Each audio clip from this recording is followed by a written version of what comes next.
It's not okay for you to be a weak loser. It's not okay. And the reason it's not okay is because you could be way more than that. And it's a crime, an ethical crime, for you to allow all that necessary potential to go to waste. It hurts you, it hurts your family, it hurts the world. Really, really, it does. And people think, oh, okay, I get it. And they do get it, because they know at some level, if you turn around and you confront the suffering voluntarily, you find out that you are way tougher than you think. It's not that life is better than you think.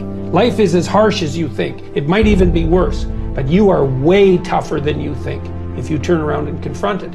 And so then what you discover is that there's a spirit within you that can pursue something meaningful, that has the resilience and the strength to contend properly with the catastrophe of existence without becoming bitter. That's actually the central. So, and then I would say that's one of the central themes of 12 Rules for Life, is that make no mistake about it. Like the first noble truth of Buddhism, life is suffering. This is true, and it's worse than that because it's suffering contaminated by malevolence. That's the baseline. And so that's very pessimistic. But the optimistic part is that you are so damn tough, you can actually not only deal with that, you can improve it. It's like, oh, well, that's a horrible situation, but it turns out that I'm armed for the task. Well, that's a great thing for people to know. And I think the fact that we're armed for the task is even more true than the fact that life is catastrophe contaminated by malevolence. We're stronger than things are terrible. And things are pretty terrible. So that means we're pretty damn strong. Wow. Yes, it's a very good thing to know. And it's not naive optimism.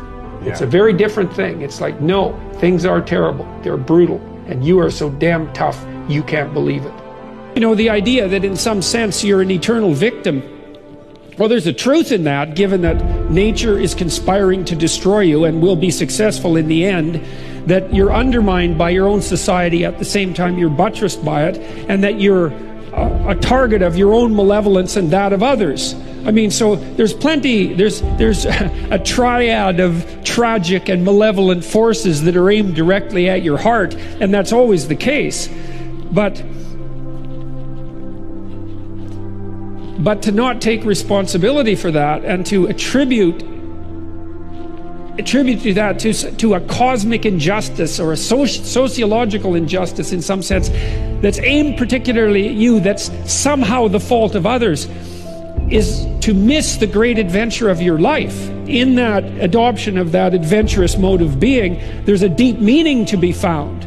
Right, a meaning maybe that transcends just you, that involves your family and that involves your community and maybe even the destiny of humanity itself.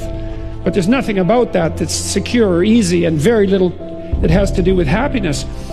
The idea that your problems should be solved for you, let's say, and that it's unfair that you have them, well, it's attractive in that there's nothing for you to do except complain. But it's horrifying in that there's nothing for you to do except complain. The difficulty is actually, the funny thing is the difficulty is actually the destiny. And it is insanely difficult, but maybe you're insanely up to the task. The problem with the pursuit of happiness is that when life's storms come along, happiness disappears, and then you're left with nothing. And so you need to pursue something that's deeper than happiness. And if happiness comes along, well then, hooray for you.